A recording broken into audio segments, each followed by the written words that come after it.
Hello, everyone. Welcome to Monday with Masami. We're calling it the Monday Madness with Masami.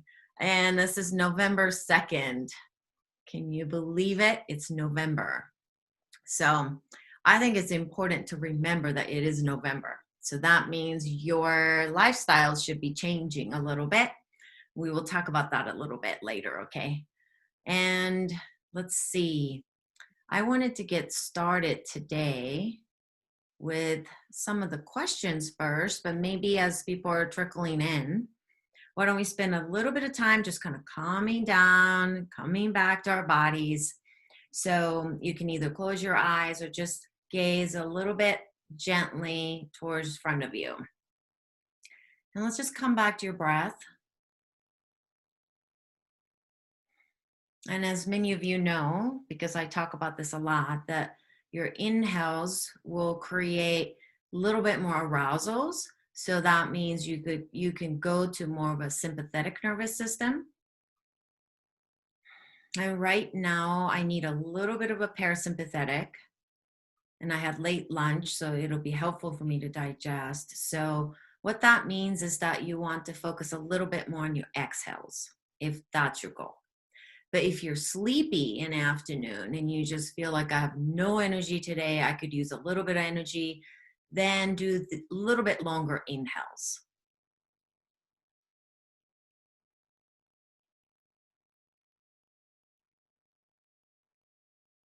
And if you are one of those people that feel pretty balanced and would like to stay in balanced, then do the inhales and exhales about the same amount of time. And you can hold in between about the same amount of time. So it's like called the square breathing or box breathing.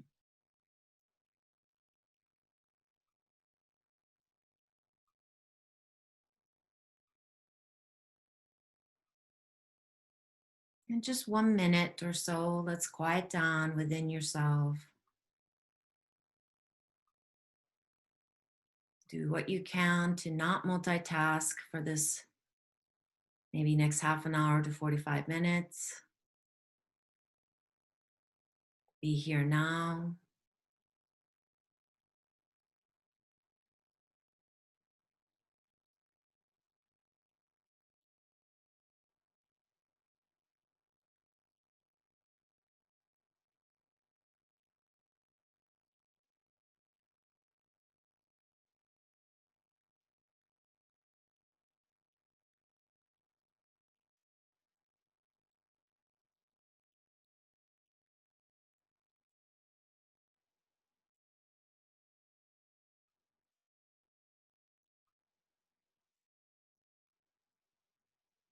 And one more breath on your own.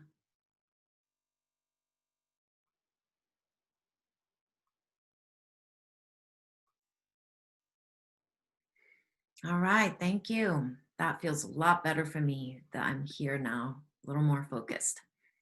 So today I thought maybe I'll get started with answering some of the questions that came in first.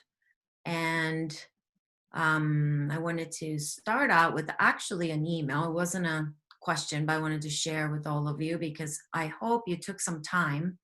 And I'd love to know if you did take some time to release the last year, release year 2020 over the weekend and took some time under the blue moon and that gorgeous moon that we all across the globe, actually we got to really experience the full moon. Everybody got to experience it, so on the same day. So hopefully you were able to do some of that for yourself.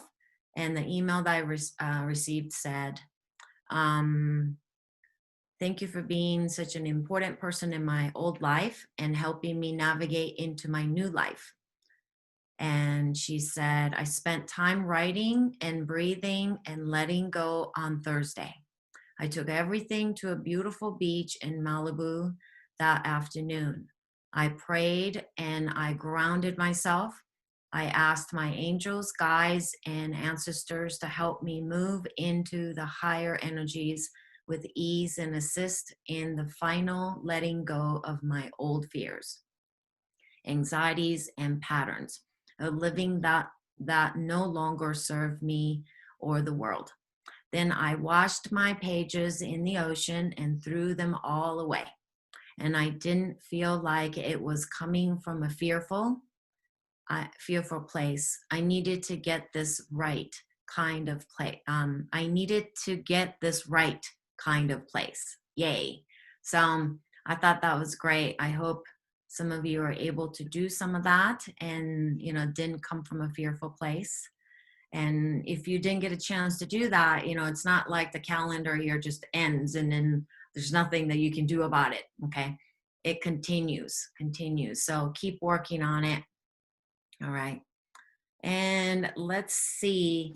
I have some that I wanted to answer, but let me just put it this way for a moment. Okay, everyone, that we are in November, and this is in November in Northern Hemisphere means we are going into the winter season. So hopefully your refrigerator is changing, what's in the refrigerator, right? Hopefully what's in your cupboards. You are not eating like a huge plate of salads anymore, okay? We need to start to get some fats back into your body. You need some good omega-6s that come from nuts and seeds. But if you're going to eat nuts and seeds, make sure you're chewing them till they become paste-like, or you soak them, okay, and dry them. And then you can put them in the oven and, roast them at the lower heat, but you can make your own roasted nuts that way. So it's easier to digest, okay? And, this is the time of the year in Japan, we start to eat blue tinted fish. So what that means is that this is the season for mackerel family. So they're not this giant, tuna kind of thing. We're talking about smaller, blue tinted colored fish.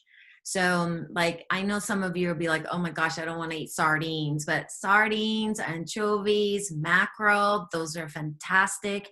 And this is the time that the salmons are going back to where they came from originally. And I was thinking about it a couple days ago, and I don't think Chris was there, but I was tearing up thinking about these salmons that I saw them go up back, upstream on the river.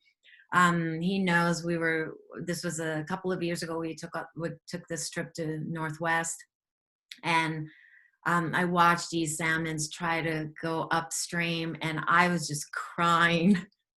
It was really powerful to stand there, and I wanted to jump in the river and scoop all of them up and take them to wherever they needed to go to lay eggs. But obviously it wasn't mine to do. But that's, this is the season. If you are okay to eat animal protein, that is the kind of fats that you actually want in the winter. So your skin stays luscious and your hair is thick and nice and not dried up, so on and so forth, okay? And then this is for mostly people that live in Northern Hemisphere, okay? And things that are a little more warming, right? So your food should start shifting towards cooked vegetables, starting to do some squashes, maybe squash soups with turmeric, black peppers. Black peppers and turmeric should always coexist, right? Because that way you can absorb them easily.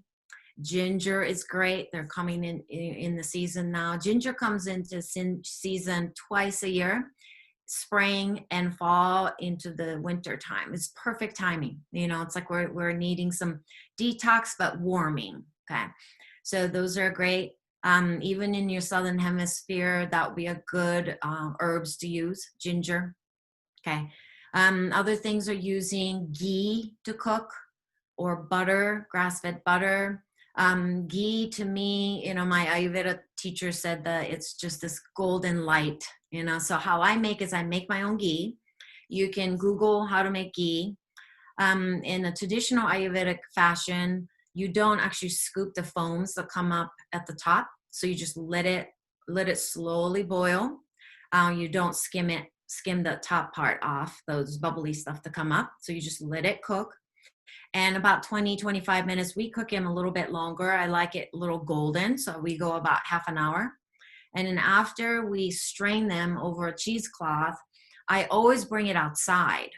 So, cool it down a little bit, and I take it outside and let the sunshine say hello to my ghee so that I get vitamin D coming in. So, ghee, butter. If you do eat animal fats, then, like bacon fat's great, duck fats are great. All those things will keep your body warm. So, that's for the people that live in Northern Hemisphere. Okay.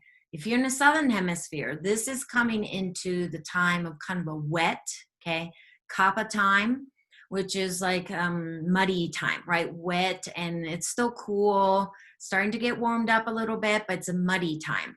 So this is actually when you want to not overeat, okay? So people in Northern Hemisphere are eating a little bit more calorically, and it's okay to do that as we go into the winter season to keep your body warm, okay?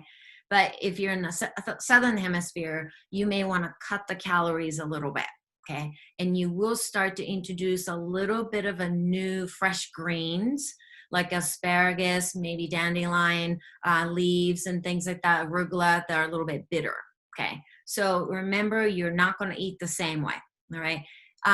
But that being said, though, we all live in a nice, warm house, hopefully, right? With, growing up in Japan, we didn't have a central heating. So you all congregated into one room, and that's the only room that was warm. Like in a lot of the older European homes are kind of like that, right? So what you want to do, if you live in a house that is always warm, you must go outside and expose yourself to coolness and coldness, the seasonal change, so that the body knows that it's in the winter. So then it doesn't keep storing that fat to try to keep you, it's trying to keep you warm, but you don't want to have it just stored and does nothing. All right. So I hope I'm making sense there. Chris, you want to chime in a little bit or anything? If Just not, to, it's okay. no, Yeah. I was just going to say it does make a big difference to the health of your body eating seasonally, and that's something that I could say more about that from personal experience. But you don't want to get into a habit where you are doing something that worked well for one season or one period of time that may have been beneficial, like eating salad greens during the summer and then carry that into the winter. Because what will happen is your nutrients that the body requires during that part of the year change due to the temperature change and just some of the biological, physiological needs of your body as the seasons shift. And so you don't want to get stuck doing the same habit, because you can find that even a good habit, if it's prolonged for too long, it can start to have detrimental effects.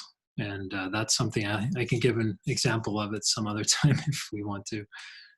Yeah. So make sure your covers are changing, what's in a refrigerator is changing, and really do your very best not to eat cold foods. That means cold drinks, raw vegetables are just came out of the refrigerator, that kind of thing. Make sure that some kind of a heating goes into that food. That's very important. And that means your fruits will be changing as well, right? This is not the time to be eating mangoes, let alone like dried mangoes kind of a thing. It's just too much sugar, first of all. But this is not the time you want to be eating tropical fruits. So some people eat bananas all year long, but you really want to stop and say, well, first of all, bananas are not available in most of the places that we live.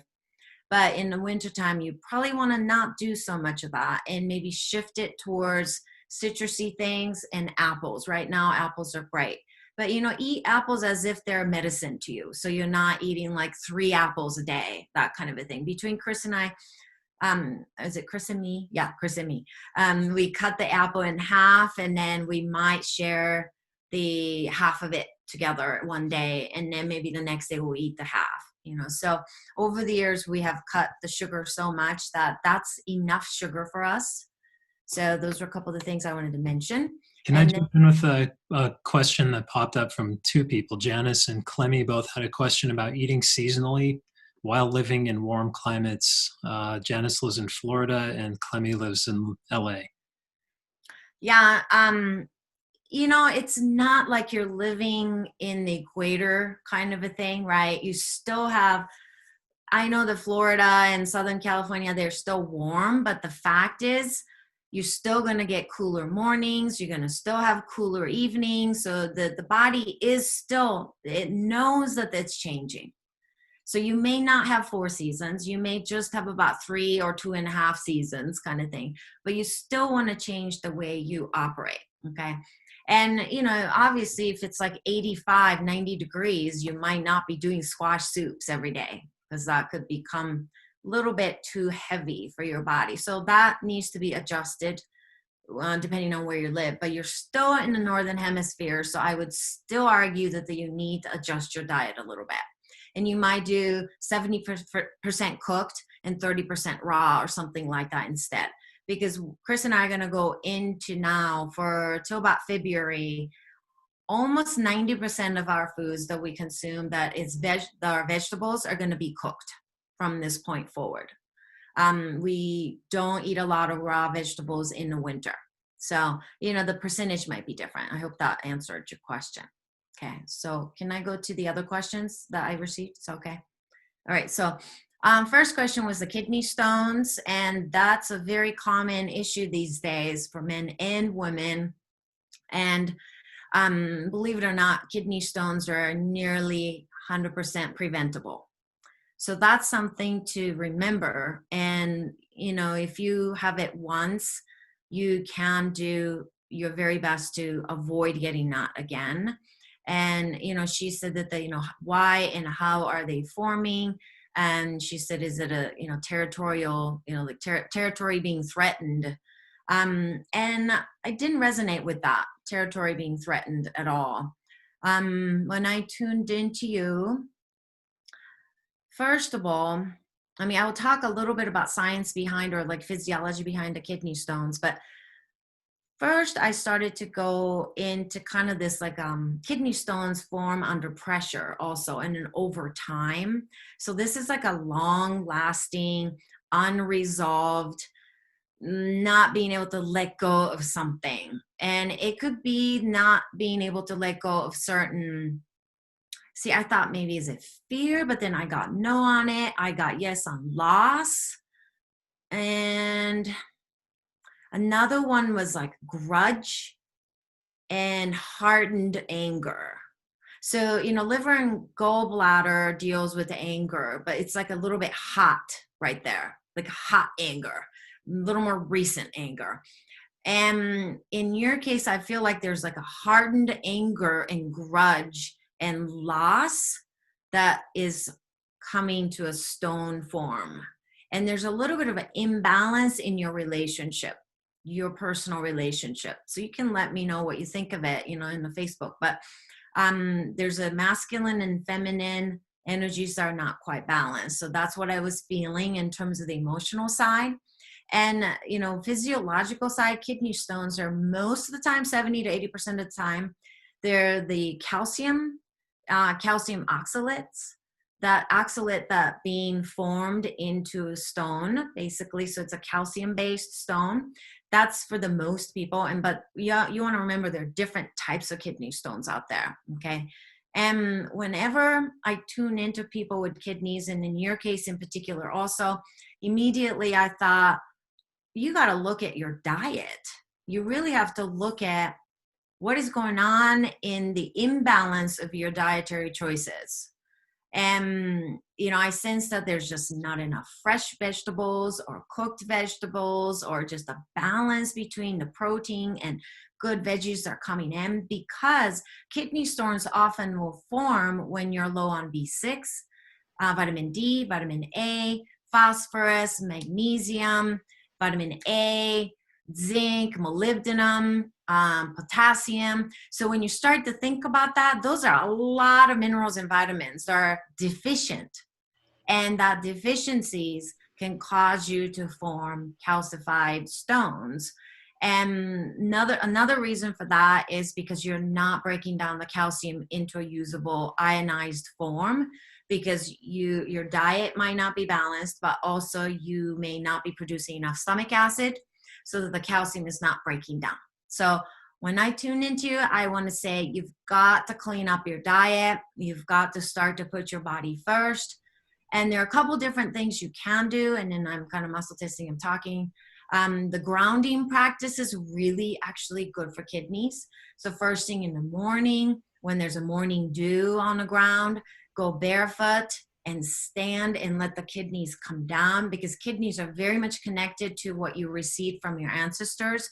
It's the chi, the prana that you received from your grandparents. So it's very important that you get rooted into who you are. So that's like grounding your first chakra. Okay.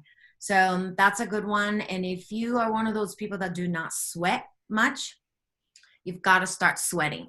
Okay. So doing some saunas if you could. Okay. So then I got a couple questions about, Chris, do you have anything to add? If not, I'm going to go into the skin issues. The thing that came to mind for me is because of the form that of the calcium oxalate.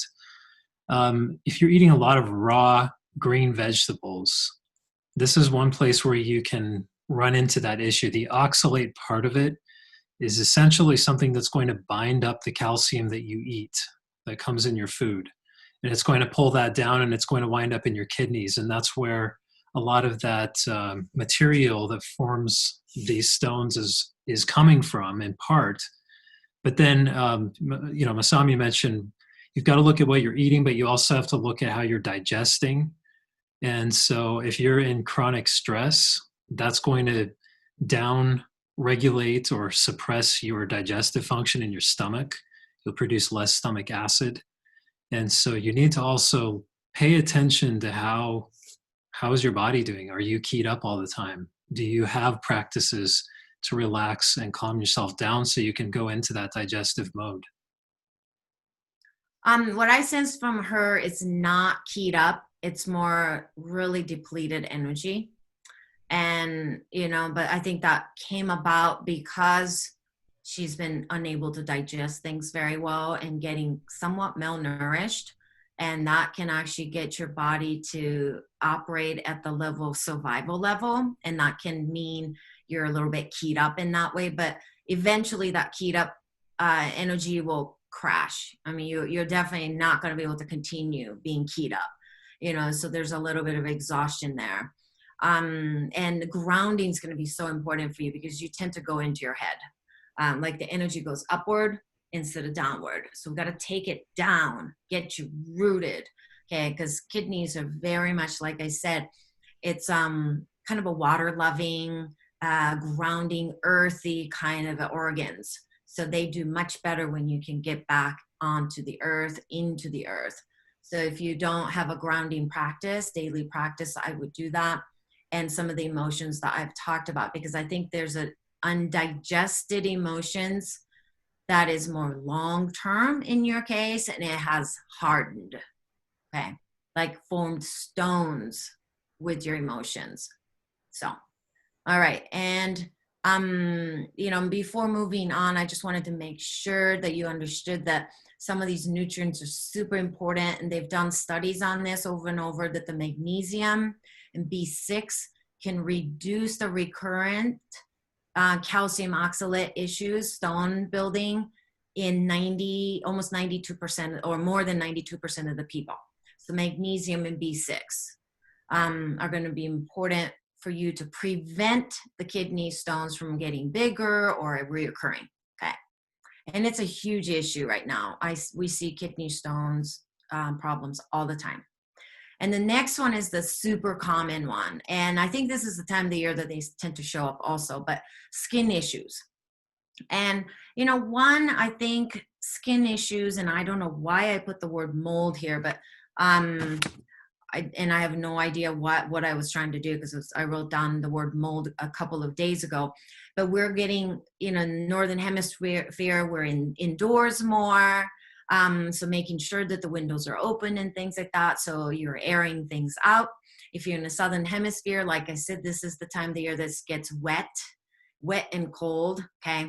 It's kind of a moldy time of the year. So make sure that you air things out or use HEPA filters and things like that. So this question was, I'm breaking out She said, is it the iodine that I'm using? So the fact is, you have to be using so much iodine, and iodine doesn't cause you to break up.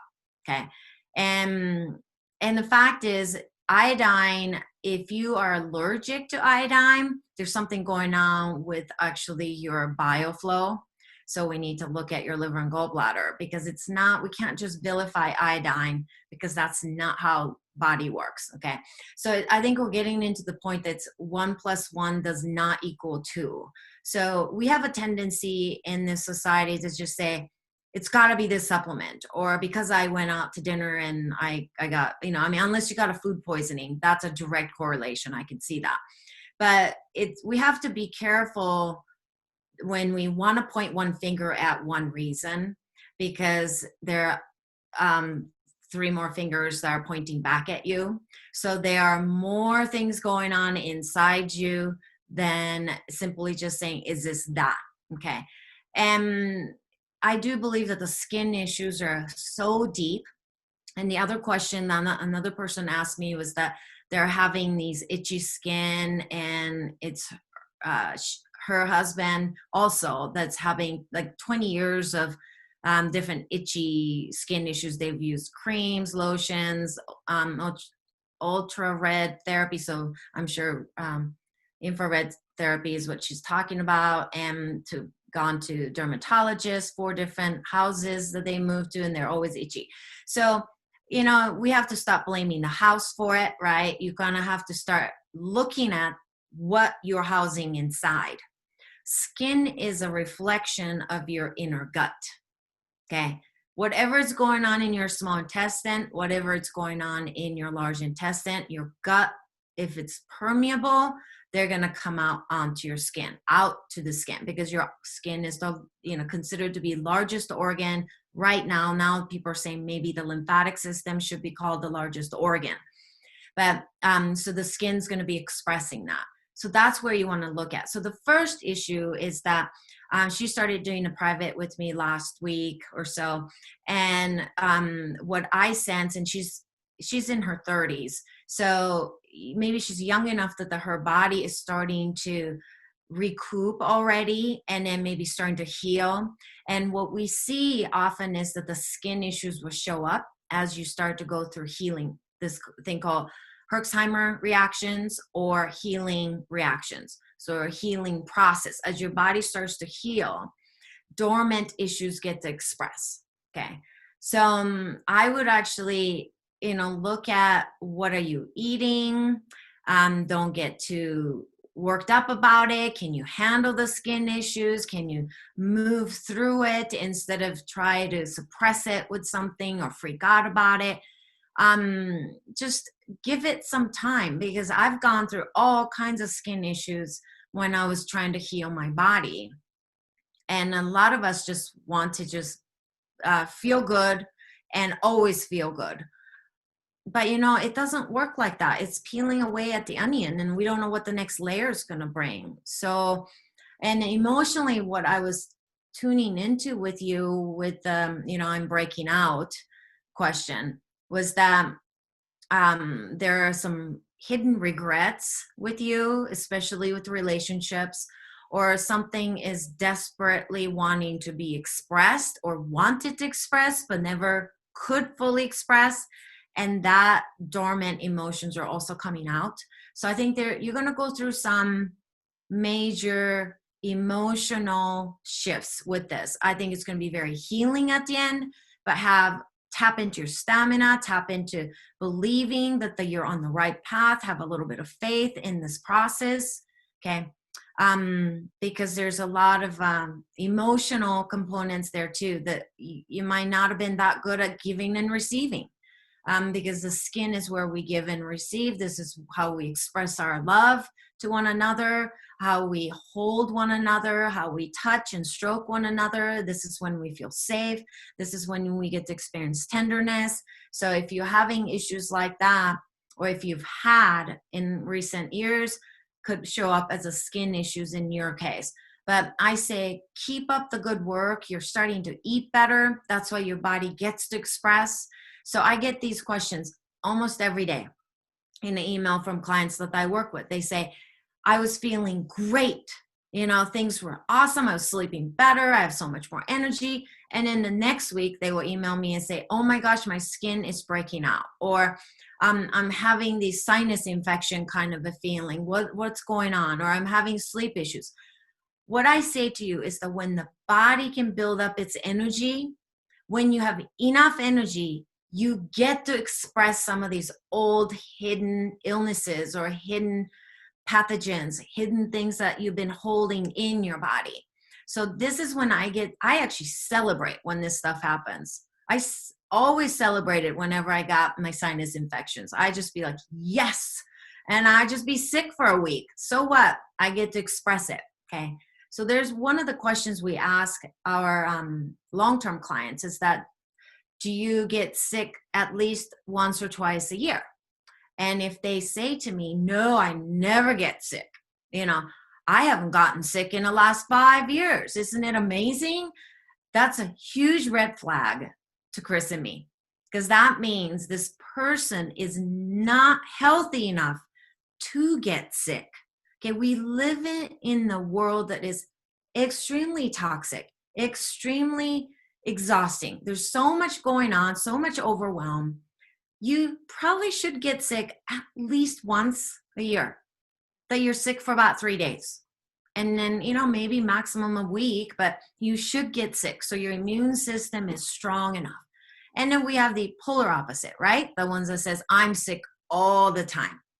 Well, that means your immune system is also has gone way down. So we have to boost that immune system up too. So you want to find this Goldilocks, right? So that's how I would approach your skin.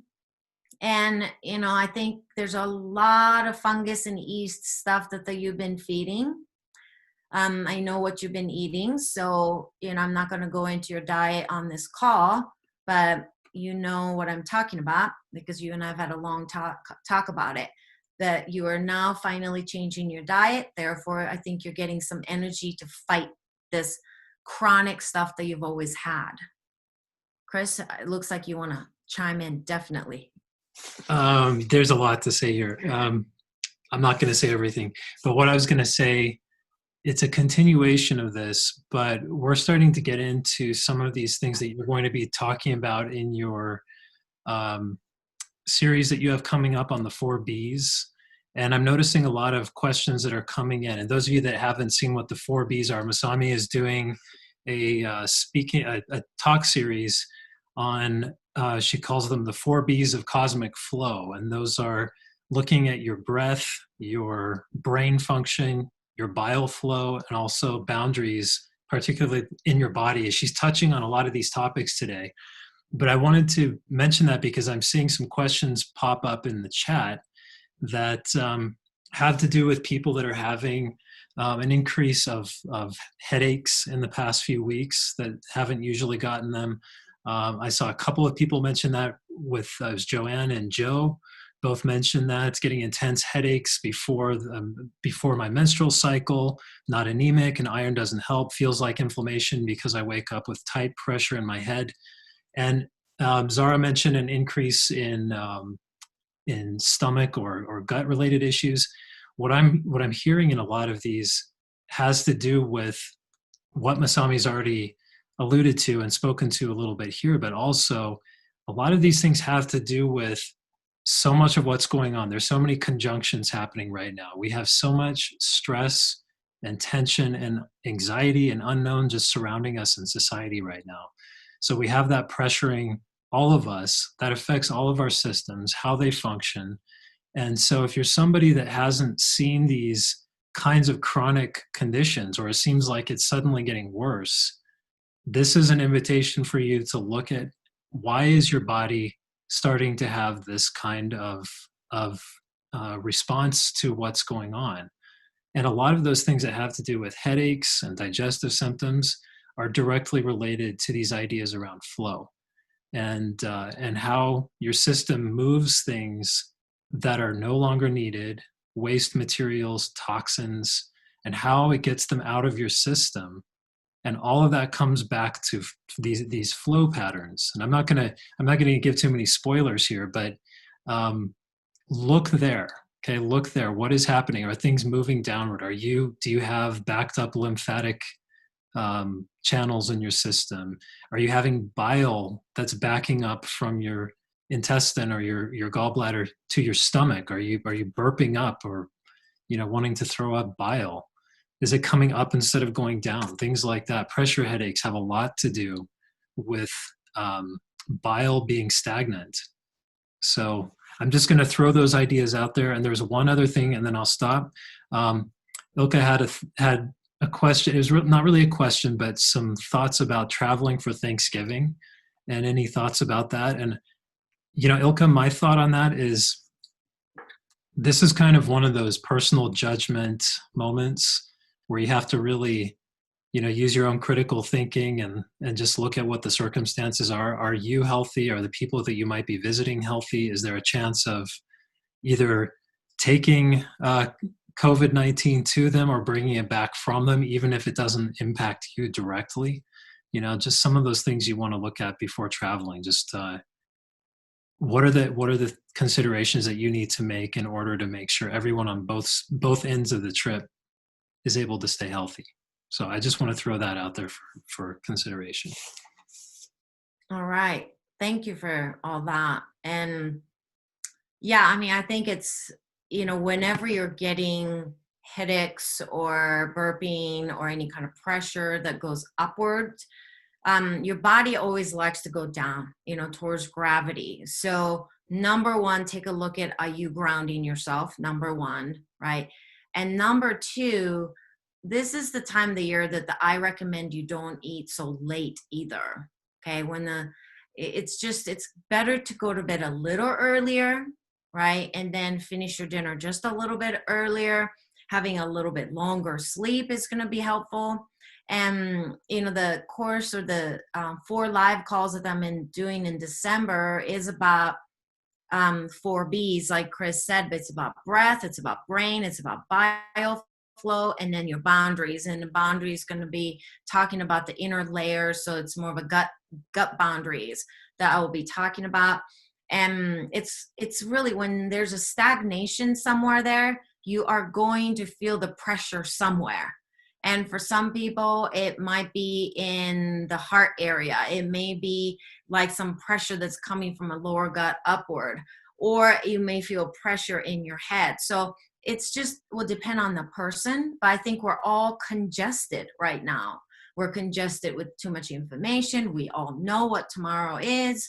For people, those of us that live in the United States, it's been a very challenging time.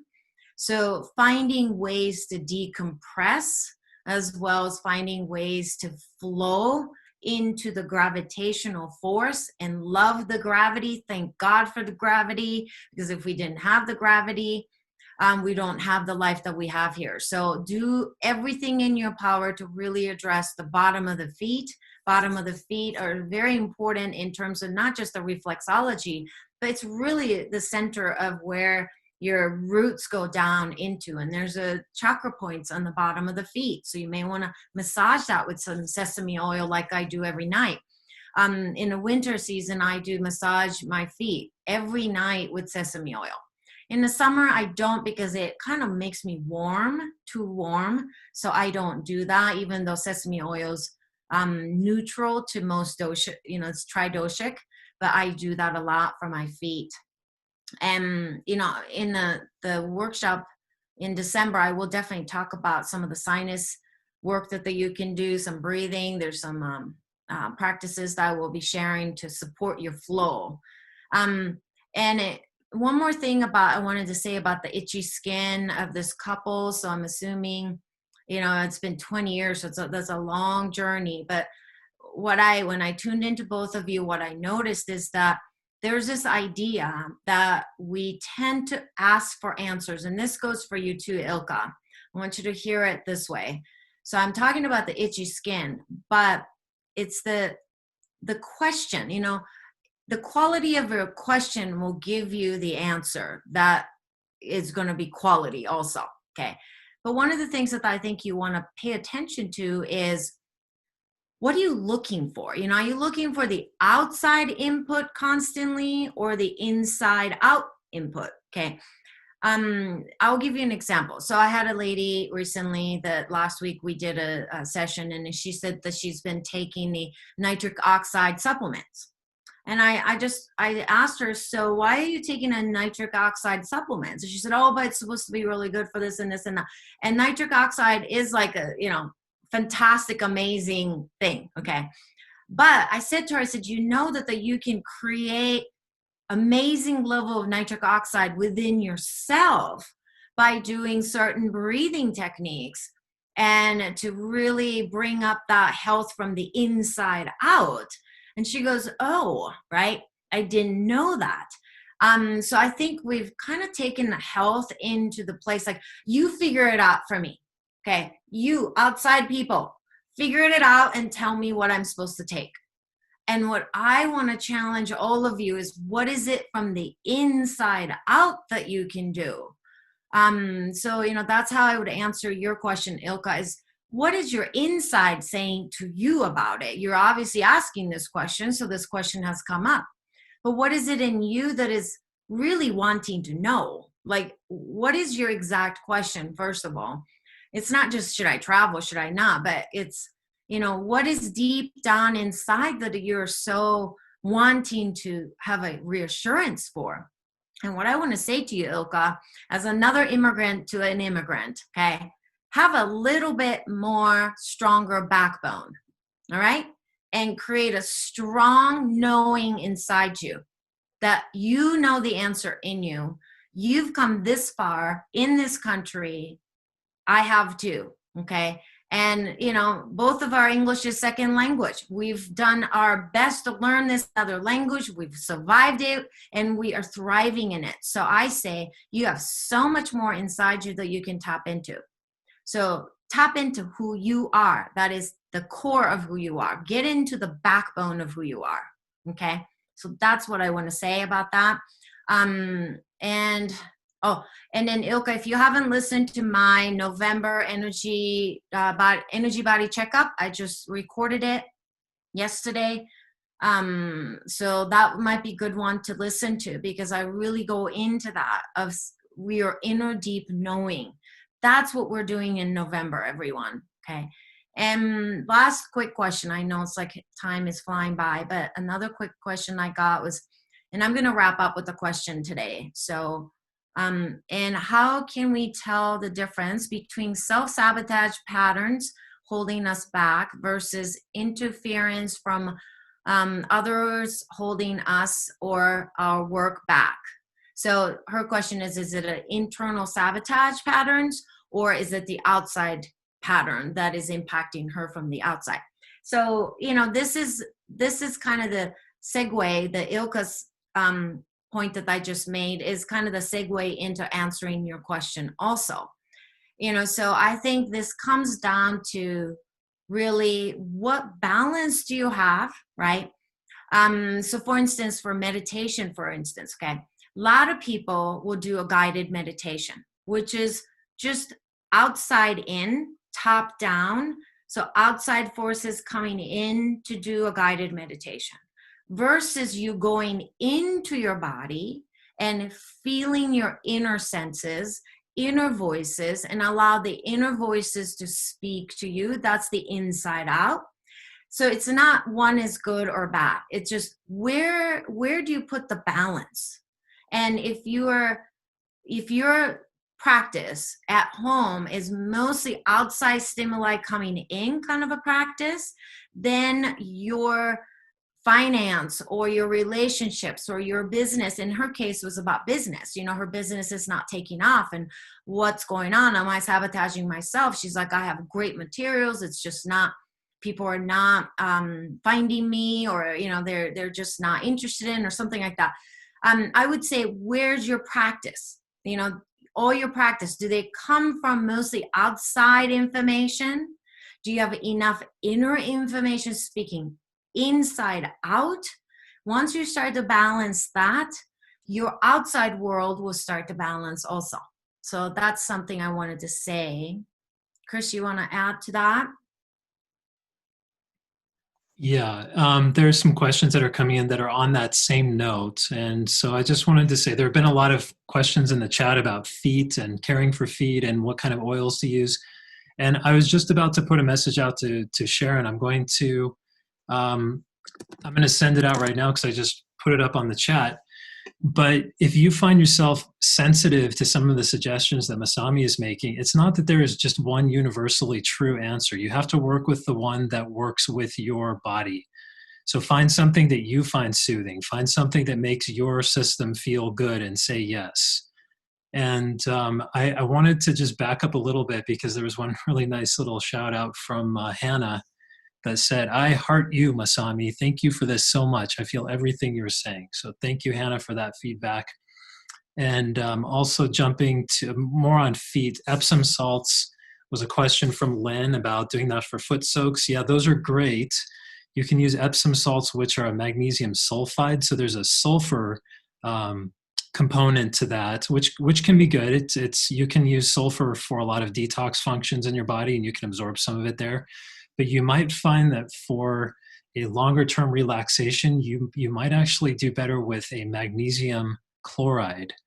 And so you can find those in health food stores or online as well. So magnesium chloride can be a really good, highly absorptive form of magnesium for either a foot soak or a bath for your whole body. So just a few more thoughts there on feet. And I wanted to, I just went back to some questions about, intense headache. Joanne had the headache question, right? Like you said, Chris. Yeah. And Joanne, it's your gallbladder. We've got to start getting back on taking care of your bile. Inositol feels really good. Choline, Huh? phosphatidylcholine. No, I was just checking that right now. I'll get a no on that, Chris, with Joanne. Inositol's good. Yeah. Bitter herbs. Yeah, bitter herbs might be good. I wonder what you've been doing with the stomach acid too. I'm not sensing a lot of stomach acid activities, Joanne. So I don't know if you're nodding, but I think you've kind of, yeah, you've been stressed. Yeah, you've been a little bit stressed and you're not producing enough stomach acid. I'm not feeling the phosphatidylcholine, but inositol, yes. Bitter herbs. So I think even like something like a ginger, chewing on ginger about 20 minutes before you eat. Fresh gingers are out there right now, so slice them, chew them. And menstrual headaches is, Joe, this is like classic sign of your gallbladder being stuck. Like your bile is not flowing. And what happens is that when that happens, your excess estrogen or xenoestrogen, they don't get to bind with the bile and you get to poop them out. When that doesn't happen, you're going to have a headache or you're going to have cramps or all kinds of things like that. All right. Those headaches are very consistent with like a band type of headache, especially around the forehead. Right there. And sometimes it could be the back of the head, right? In the neck and the back of the head too. So, Can I jump in with just one more? There's one more question. This relates to what we started talking about with the seasonality of eating. And Lynn Hyman asked about juicing in the fall. And she's been doing green juices and felt like they've been good. And she's starting to question maybe they're not so good in the fall. And it just this is the time of year when people that don't change the timeliness and the seasonality of their eating ever start to have chronic issues. And this green juicing, which is great in the late spring, early summer, when those kinds of things are fresh and abundant and available as they would naturally grow, and when our bodies can really make the most use of them. But juicing, cold juicing through the year, wow, that's going to really put a hit on your thyroid. So you want to step back from that as we start getting into the cooler and cold times of year. yep. Chris just said it beautifully because please stop doing those cold green juices this time of the year. Just slowly just say, and then what's interesting that when you work with me 101, I always take people through muscle testing. And I had a client that last week was like, do you think I should do this cleanse, blah, blah, blah cleanse? And then I was like, well, let's ask your body. Like, why am I answering your question? So I had her ask, and then she's like, yes. Body was like saying yes. And I said, I got the no. Like, I immediately got 100% no when she was testing it. And I'm just kind of sitting here across, with Zoom. And I said, okay, let's bring that question down to your heart. And her heart started to sway back and forth, back and forth. I said, okay, bring it down to your gut brain. What does your gut brain say about your another round of detox? And her body like almost jumped backwards. And I said, so which one are you going to listen, right? Your mind, your heart, or your gut, all right? You're not doing the mind detox. You're not doing the heart detox. You're doing the gut detox. So I think you should listen to the gut, right? I mean, that's where I'm at with it. So I think a lot of us go into the health and nutrition world with what we think is right, what looks like it's a good thing to do, which would be green juicing. But is that the most, welcoming and most nourishing activity for the body in the winter? Ask your body, but ask all layers of who you are. Don't get stuck on the brain, because your brain has pre-notion about some things. Okay. Coffee enemas. Yes and no. I mean, the fact is I just did a coffee enema yesterday, so I love coffee enema. But in the winter months, I don't do it all the time. It starts to, my frequencies do go down, but I do coffee enema all throughout the year. And I start to put I use some sesame oil with it too. So, I love putting oils up every openings. My sinuses, my mouth, I love putting it up my, what. So, coffee enema, I'm a fan. Okay. But I think in the wintertime, I dilute it a little bit more with warm water. And not do too hard of a coffee enema, like not dense, really strong coffee enema. But I put a little bit more warming water to it. Okay, I hope that's helpful. All right. So I think, one of the things I wanted to tell you guys wrapping up is that I did the energy body checkup things I recorded. You could go to YouTube and listen. But one of the things I wanted to really go over are these 4 things that I've listed. And one is, if you've been following me and you've been doing this work with me, you've been doing the Monday with Masami for a while, you know that you've been working so hard at your self-improvements. You've been doing so much work this year, okay? And I know that a lot of different people out there will have different informations about November. But I really tuned into this community, and I tuned into myself, and I really felt the sense of like a sense of calmness and time that I can take a big sigh and take time to just breathe a little bit. And also not knowing what's going to come in the future, but I'm still okay with it. I feel like I've done so much work for myself this year that I feel pretty calm about this month. I'm pretty calm about what's going to happen tomorrow, and, counting votes for a while, and then so on and so forth. It's going to be chaotic outside, but I feel so calm inside. I'm the eye of the storm. And I want you to all feel that, because I think there's, just like any news, right? If you sell fear, and if you sell more anxieties, and if you sell things that are like, this is going to be rough kind of a message, then I think more people will maybe flock to that. But I really deeply, my intuitive voices kept saying, tell the people that it's fine. Everything's going to be okay. Everything is going to work out. And so really embrace that type of energy this month, please. And don't go down that road of just because you're empaths, you're going to become really nervous, and then this is going to be really bad. That it's like, don't listen to those messages. Everything's going to be okay. And number one, begin to really, really love who you have become this year, who you are now. Really, really love you. Write a love letter to you. Okay. Even mail it. No, don't mail it. I was going to say mail it, but no, the post office is full right now. So don't be mailing anything. Okay. But write you yourself a love note. Please adore who you are. Okay. That's number one. And then I think within that, please practice some form of self-forgiveness. Okay. This is a tough one for me. I've been really working on that because I started to realize that it wasn't somebody else that was undermining my work, or somebody was trying to sabotage what I was trying to do on this earth. But a lot of it was actually the preventiveness was coming from inside of me. So I'm working on forgiving that I created these barriers in my life. So this is the month to really love who you are. Okay. So that you can grow into who you are meant to be. And I mean, the fact is, Chris and I talked about this, but just be more of who you are. Okay. Just be more of who you are today and now. All right.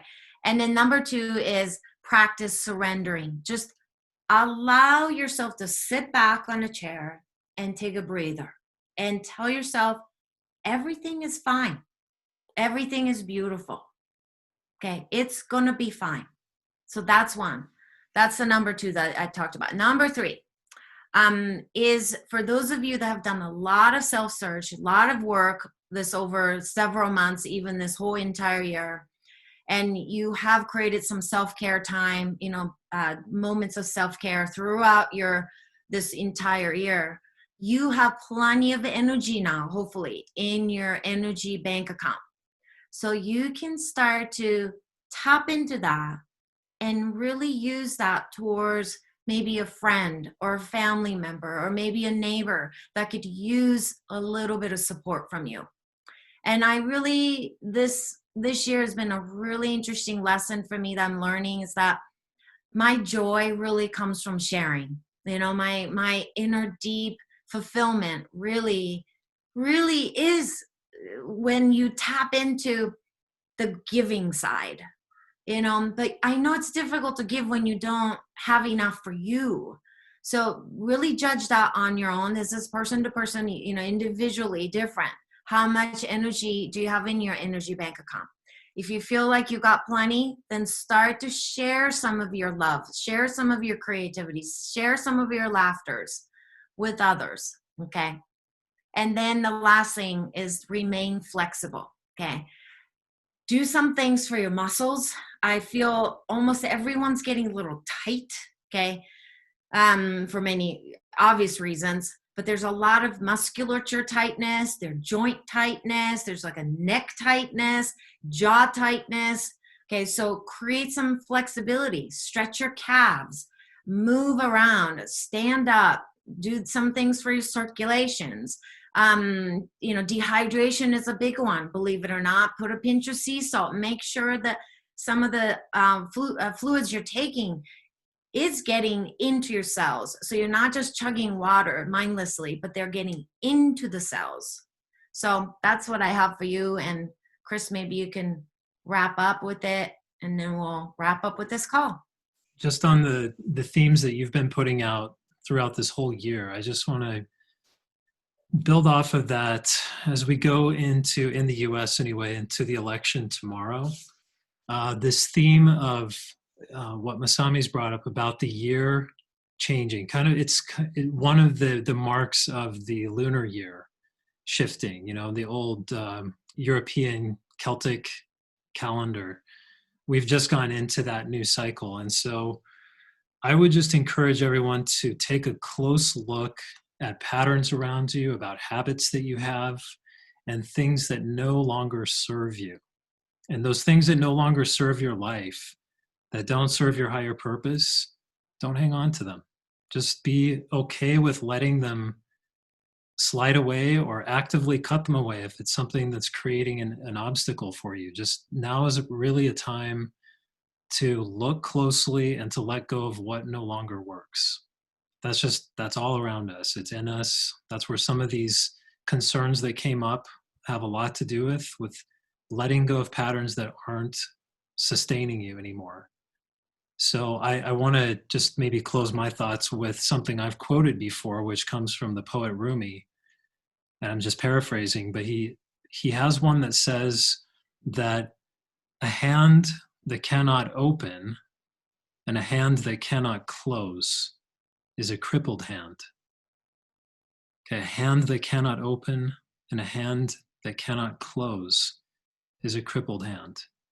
In other words, if we get stuck gripping onto things with a closed fist, a closed hand all the time, we're not open to receiving more. We're stuck in the old patterns. And likewise, if our hands are open all the time and we're not able to take anything new because we can't hold on to that, we're going to similarly have frustration in our lives because it just seems like nothing sticks.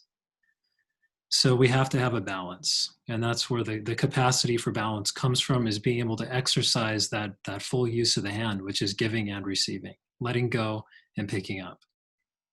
So I'll stop there. Thank you, everyone. And thank you for all the comments. Thank you for all the thank yous and feedback. There was a lot of feedback from everyone about feeling that sense of the eye of the storm that Masami mentioned, and the calmness there. I think that tells a lot about how much you've worked on yourself. That's why I want you to take the time to love who you are, okay? Because you've done your work this year, so much work. And so it comes a point, I've said this before, everyone. I don't believe in detoxing all year long. I'm not a fan of detoxing. That means you're constantly working on yourself. Comes a point you need to just stop and say, I've worked on myself so much this year. I'm going to take a little bit of break, and I'm going to love who I have become, and take a moment and really absorb what you have learned from this difficult times and challenging times, and then also beautiful times, and really cherish who you have become this year. And when you do that, you'll find the center of the storm, that quiet, silent spaciousness within you. Then you can think better. This is when you can sing a song. This is when you can hear music. So it's there in you. So if you're feeling really unsettled, you feel like you are constantly looking for external validations to get through your life, then I'm sorry, but you haven't done your part. You haven't done your work to shed some of your layers. So go back there first.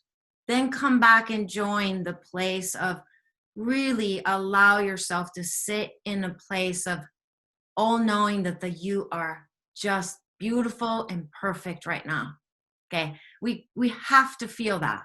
In November, let's hold that space for others that are still spinning and they're in the chaos and they're spewing out the information that says it's going to be rough, it's going to be horrible, it's going to be that. You know what? Let them.